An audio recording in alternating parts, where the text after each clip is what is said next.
So welcome everyone to the Good Morning Oberlin meeting for Thursday, April 11th. Glad you all could be here this morning. Okay, first, before we get started, I want to thank those who are key contributors: City of Oberlin, Nord Family Foundation, Community Foundation Lorraine County, our stakeholders, Oberlin College, WOBL, and Cool Cats. And then our business leaders, Kendall at Oberlin, North Shore Companies. And then we have our executive members, Green Circle Growers, General Plug, Oberlin Cable Co-op. We have the local Slow Train, Oberlin College, Solutions and Sustainability, the Hotel at Oberlin, Lorenzo's, and Trellis Law. So we do not have a sponsor, unfortunately, for this meeting, but I want to let you know that we accept sponsors for future meetings. We do have a sponsor for the main meeting, but we're looking for sponsors for some of our other meetings. If you are an Oberlin Business Partnership member, sponsorship $75. If you're not, $125. So if you want the cheaper price, you can join.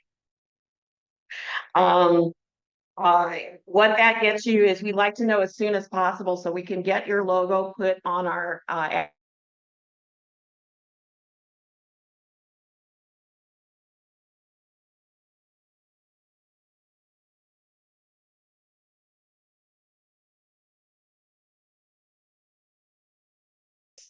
next Good Morning Oberlin meeting will be May 9th from 9 a.m. to 10:30. And this is our agenda. I do have a little bit of history about the eclipse and want to hear how everybody enjoyed that.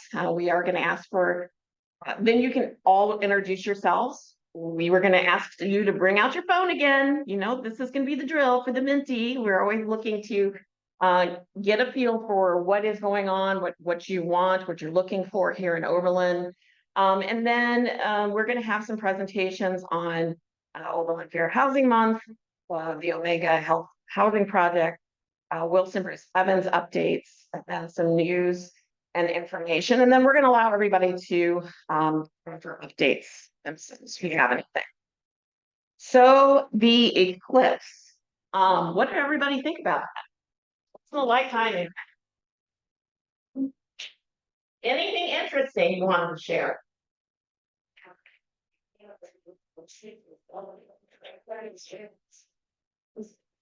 I mean, wasn't it really cool when we saw the total eclipse or witnessed that, and you could hear the whole town just go, so cool. I thought that was, yeah. Well, I was looking for my information and I can't find it. One of the earliest recorded eclipse, they said, featured two cities in Europe that were fighting, and they didn't realize the eclipse was happening.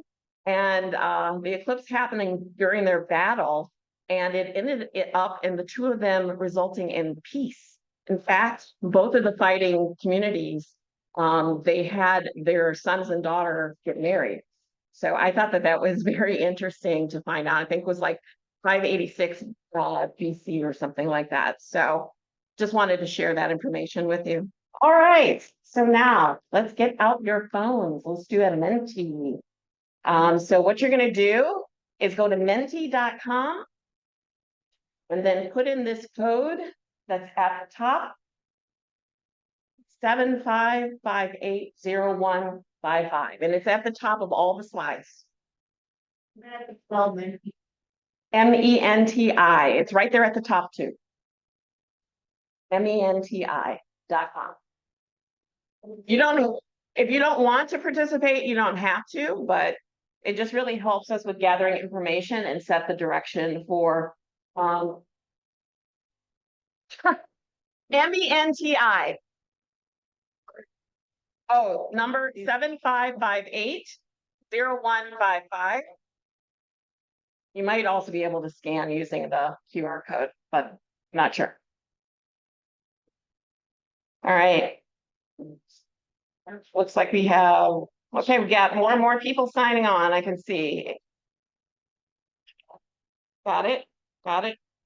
All right. Let's go to the first question.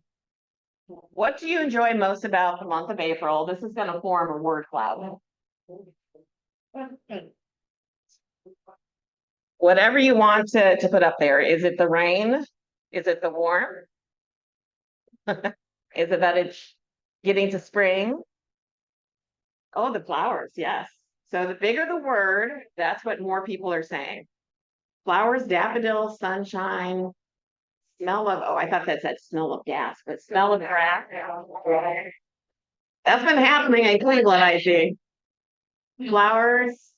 So a lot of people, this is just a warm-up question. So those of you who have never done this before know how this operates. So I'm with you. Love the flowers, the sunshine, the warmer weather. It's really awful when it gets cold again, then we all get sick. So end of winter, yes, tulips, warm, getting warmer, warmer. I think warm should be a big word there too. A lot of people are saying warmer weather. So, all right. Let's go on to the next question. We want to know who's in the room. What industry do you represent? Professional, manufacturing, nonprofit, hospital, government, banking, technology, food, health, education, retail, other. So we have a lot of nonprofit and professional here right now. Good to know. So glad I was able to get this working so you guys can see what's happening with the screen. So a lot of nonprofits are here, yes. And there are other. Are you a member of Oberlin Business Partnership? Yes or no? Wow. Okay. I am very glad to see yes is winning out. For those who are no, you can talk to us.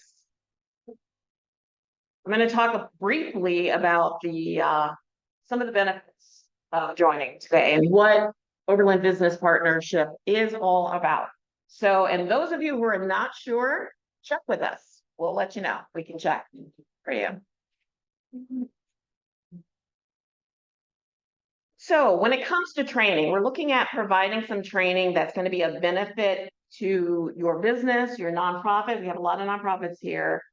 What type of training are you most interested in? Is it, so I recently got a call from a local business talking about how do we use social media?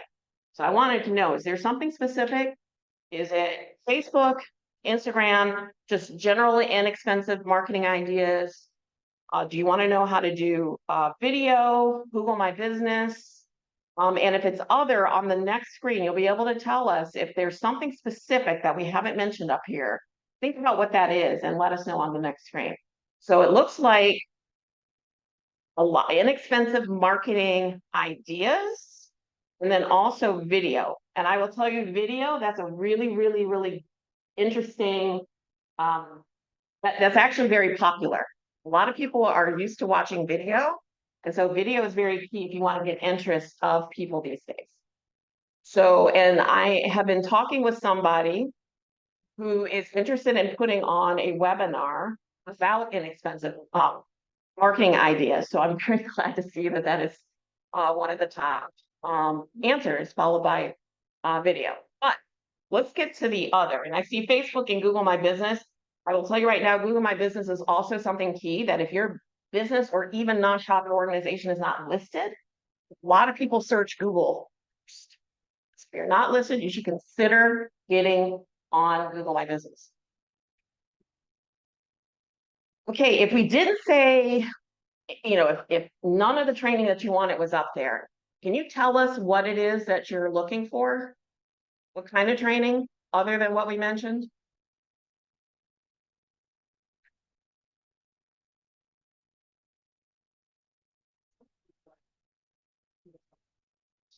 Hmm. Yeah, we don't know, we don't have. So, filling gaps. Um, I don't know if it's Google Analytics, if it's more about Google and how to use it better for your business. I'm trying to think what else it could be. Oh, okay. So this is good. Seeing accounting, branding, better multimedia presence, community partnerships, logos, and I will next month. Lorraine County Small Business Development Center will be here, and they offer a lot of these classes.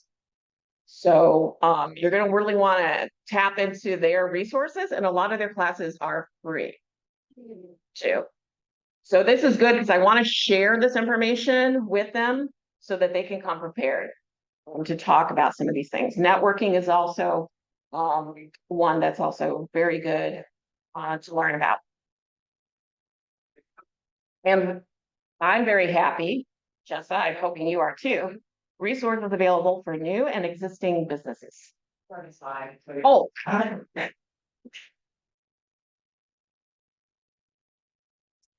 I was here.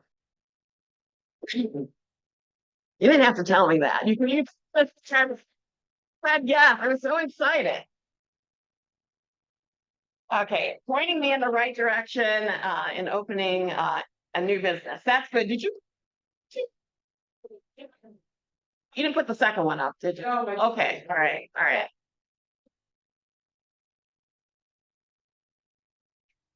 If we were to charge for something like this, I want to know how much would you be willing to pay for a curated online training that you can watch anytime? What we're considering doing is offering this online for people who are available at that time, but recording it so that others can watch it at when they have time.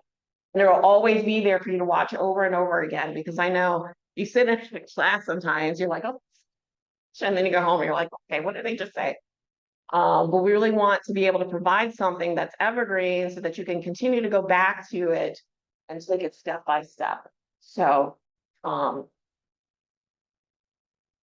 this is good to know. All right. I just had a question for myself. I would like to really do something that's fun, that also maybe raises some money. But oh man, I didn't even get a chance to get it out. Would you attend a fun and expensive or no prize event where you just hang out with your friends? It's bingo with a DJ that plays great music. Would that be a fun event to attend? Where it's not about the prizes as much. It might be really inexpensive prizes, or we might encourage you to bring the white elephant prize that you can give away.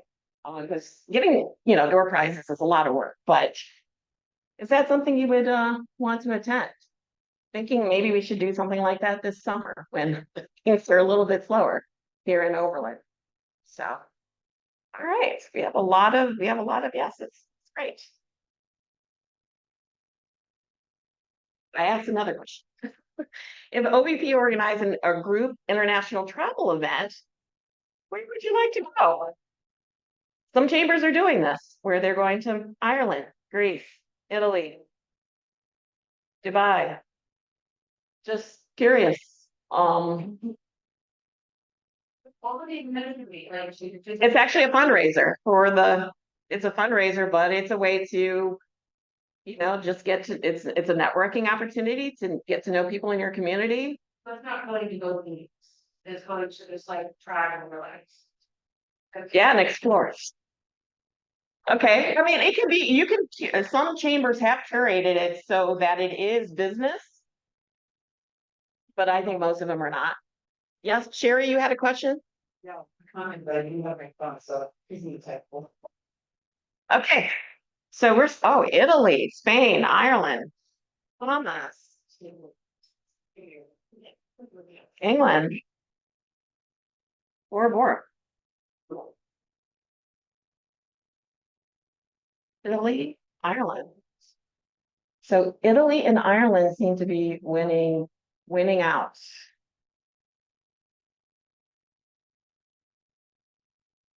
Right. And totally eclipse in Spain 2020. Oh, I heard about that. Yeah, somebody mentioned that to me last night. And like Ibiza, so proud of Italian saying.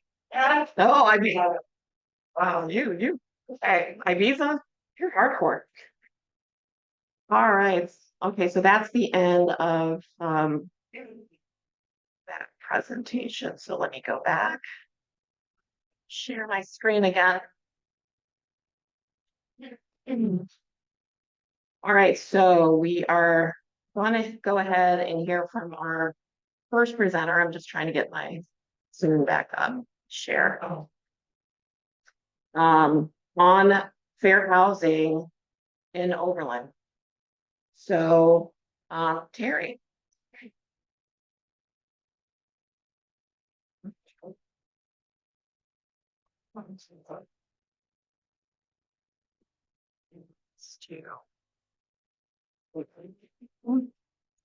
There. Good morning, Oberlin. So today I'm just here to read the proclamation. April is Fair Housing Month, and the City of Oberlin, City Council presented a Fair Housing Proclamation in the previous meeting. So I'll read that to you today. Whereas on January 13th, 1961, the City Council of Oberlin was presented with a statement of belief which had been circulated throughout the community and signed by more than 550 residents of the city of Oberlin, and which read in part, believing that we are not being true to our religious and democratic heritage if residence in any neighborhood is restricted to certain racial and ethnic groups on purely arbitrary grounds. We, the undersigned, declare our intention to practice the principle of equality with respect to housing, and we declare our desire to see people given the right to acquire residence without prejudice as to their race, religion, or natural origin. And whereas on November 20th, 1961, the City Council passed Ordinance 235 AC, the third fair housing law enacted in this nation, and which on March 10th, 1965, with the decision handed down in Porter versus Oberlin. First, Not this one. fair housing law in the United States to survive legal challenge and a Supreme Court. And whereas City Council has continually committed itself to equal access to housing and mortgage borrowing opportunities, regardless of race, color, religion, natural origin, familiar status, handicap status, gender, or sexual preference or orientation, through the passage over the years of ordinances, and there's several, 491, 270, 927, 88 through 70, 91, 32, 12, 35, and 1750 together today comprise chapter 1185 of the Oberlin Codified Ordinances. And whereas April has come to be designated Fair Housing Month by President of these United States and the Department of Housing and Urban Development, in part to commemorate the enactment at long last of the final federal Fair Housing Act on April 11th, 1968, in the wake of the shocking assassination of Dr. Martin Luther King Jr. Now, therefore, I, Ebony A. Johnson, Mayor of City of Oberlin, Ohio, on behalf of the Council of the City of Oberlin, proclaim the month of April 2024 as Fair Housing Month, and encourage the citizens of Oberlin to reacquaint themselves with their civil and human rights that are protected by law from arbitrary and prejudicial consideration, and join the Human Relations Commission in reaffirming our city's commitment to equal treatment in housing, public accommodations, and other matters regarding of circumstances of origin, age, status, orientation. In witness whereof I have hereunto set my hand and caused the great seal of the City of Oberlin, Ohio, to be affixed hereto this first day of April 2024. Signed by Evan.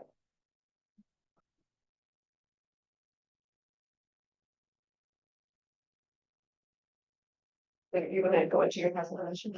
Yeah. Well, let me just say one thing. I wanted to make sure, I wanted you to know about this fair housing for a couple of reasons. One is that Overland was one of the rare ones early on that included sexual orientation. Nobody else had that in their ordinance or as we did here in Overland. And the second part was that Overland was instrumental in being one of three, right? Is that correct? In the United States that had a fair housing ordinance. So we were involved in this history, and I thought it would be very important for the community to realize that we were first in some of these things regarding Fair Housing Month, which is this month. So, and we're about to talk about a housing project too, so I figured that it related. So let me go ahead and turn it over to Carrie Porter. So before I introduce the Omega project, I have some other housing resources that I'd like to talk about. The first related to Fair Housing Month. And I have the flyer, so I'm not going to go through that. The flyer goes through all the different examples of housing discrimination and how to recognize it. A lot of people don't even realize that they're being discriminated against with regard to housing, and so they don't report it. But fair housing is a civil right, and there is help available out there if you feel you have been discriminated against. The county contracts with the Fair Housing Center for Rights and Research out of Cleveland. And they are an organization that can assist you. They will investigate complaints. They send people out to see if landlords, they'll test landlords to see if they are discriminating against people. You can also contact the Ohio Civil Rights Commission, as well as the U.S. Department of Housing and Urban Development. But I would encourage everyone to go to the Fair Housing Center since they're local, and can, like I said, investigate complaints. So I'm going to pass this flyer around so that you have that information. I have a couple of flyers about housing programs. We partner with the county for the CHIP program, which is the Community Housing Impact and Preservation Program. They used to call it the Community Housing Improvement Program. And this can provide assistance for low and moderate income folks to get their houses fixed.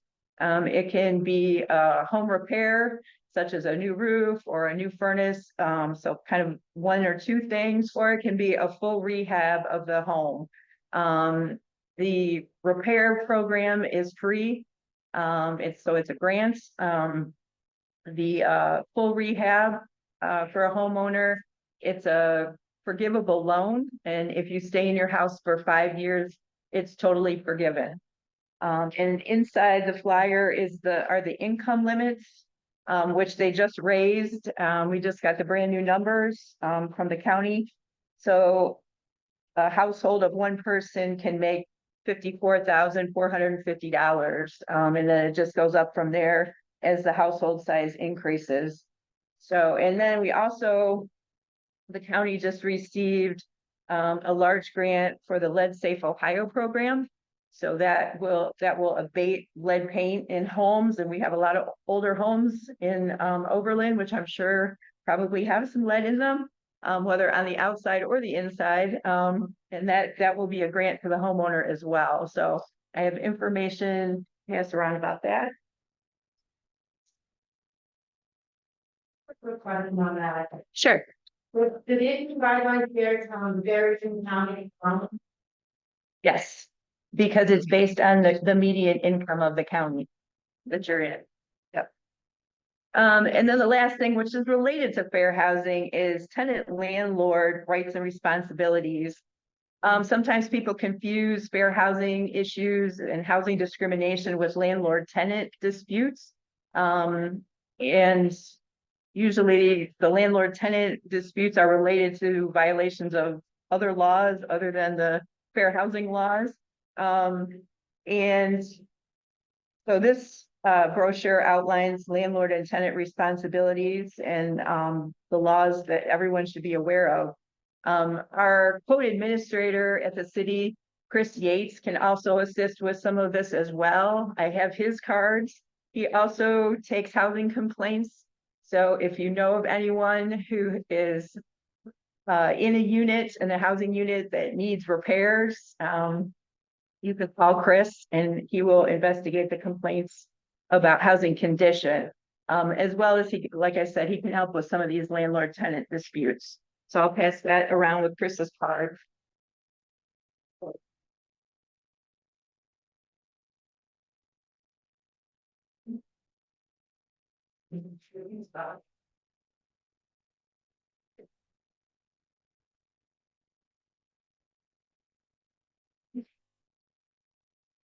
Okay, go ahead and introduce.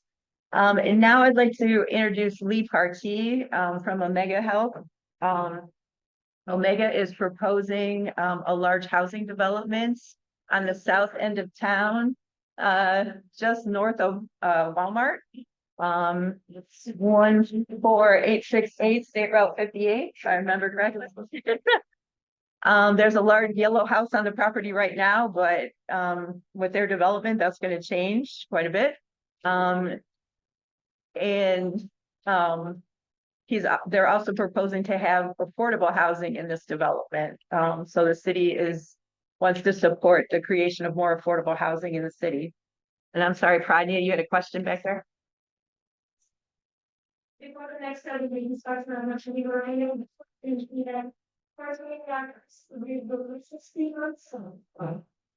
Yeah, I was in the street, I like to add that the business satellites and property residents. But if the 70 are one of the decade of balloons, in 1974, we shared the nerve of release, more visualization. It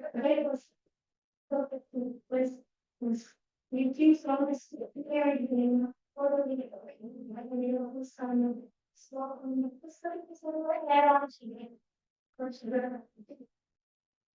I think we are anniversary for that.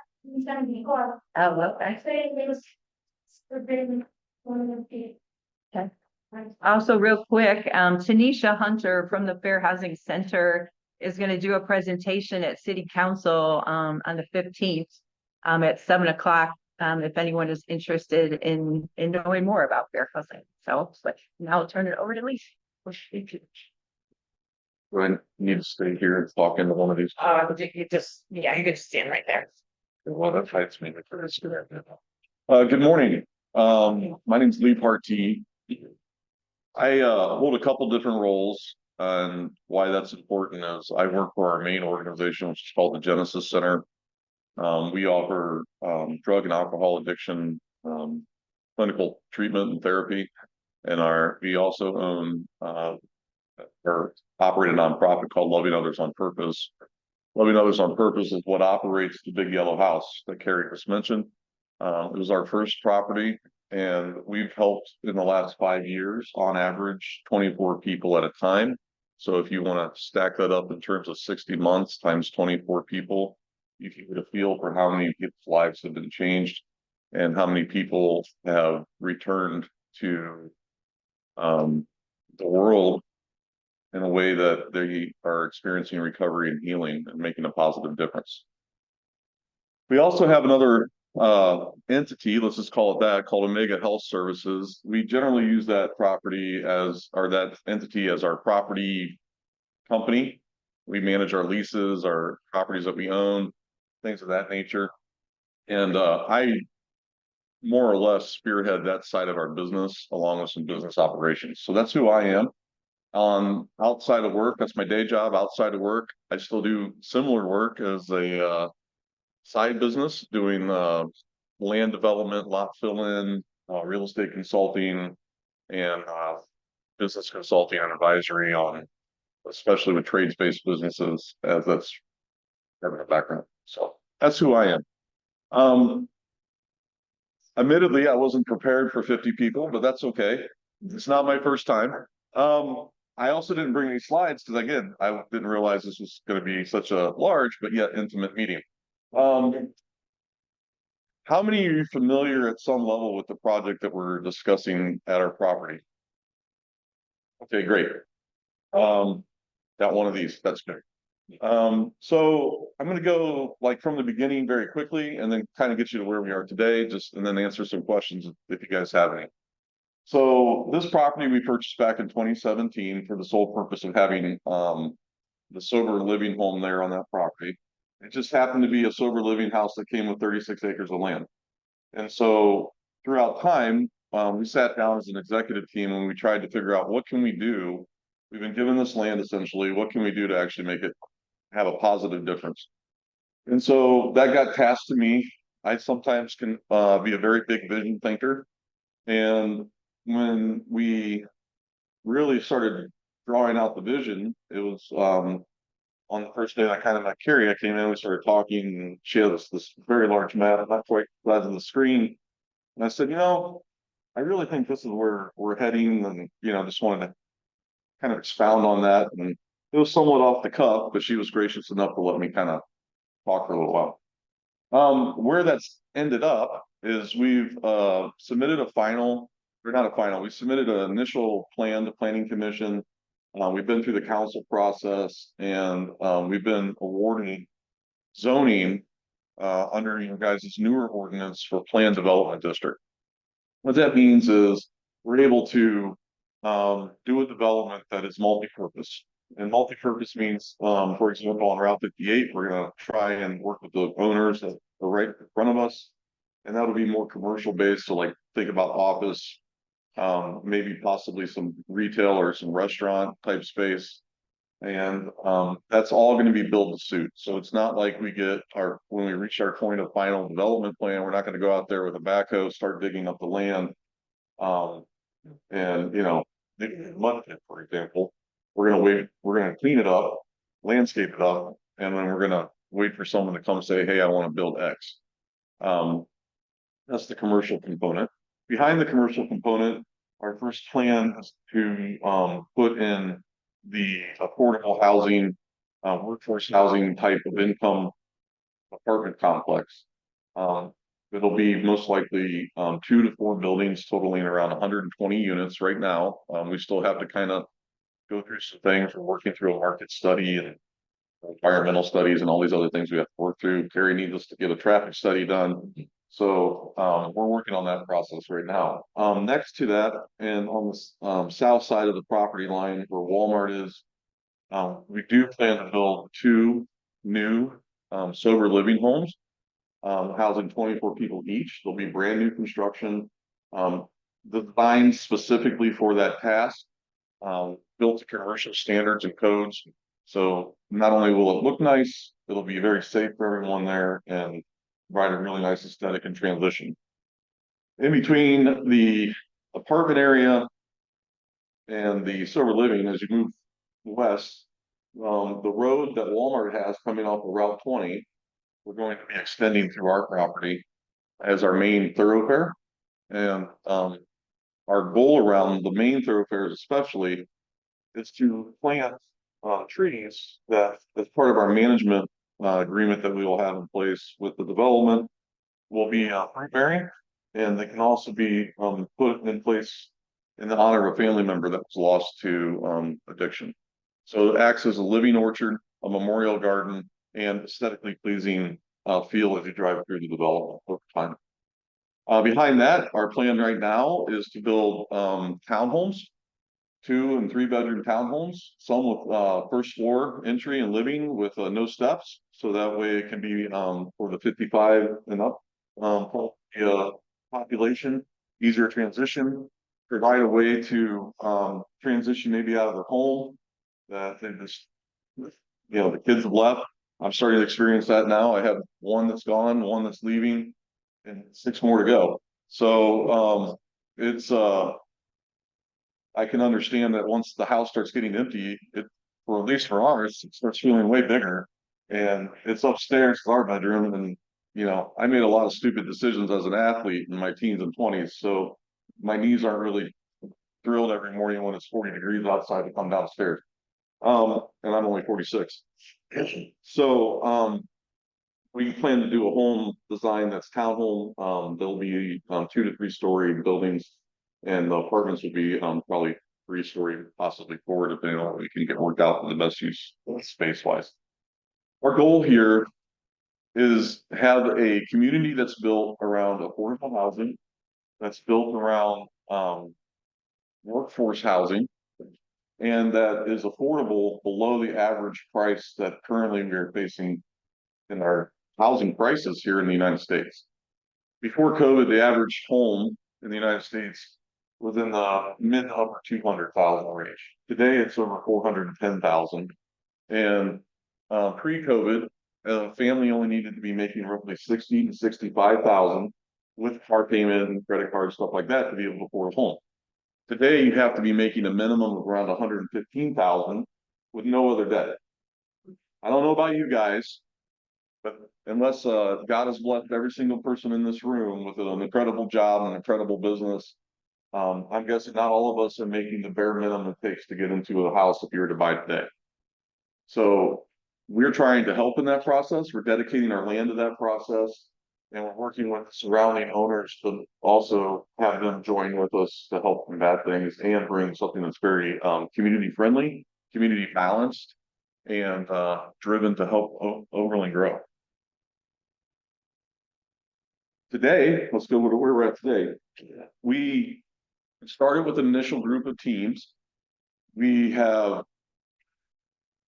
reoriented our team a little. We brought in a guy named Brian Smith to assist me with leading the project. Brian Smith is a development consultant who basically his main client has been the Cleveland Clinic. And so all of the buildings the Cleveland Clinic has built new in the last 20 years, Brian has been the person leading those projects. So highly qualified, very qualified around healthcare construction, and great addition to our team.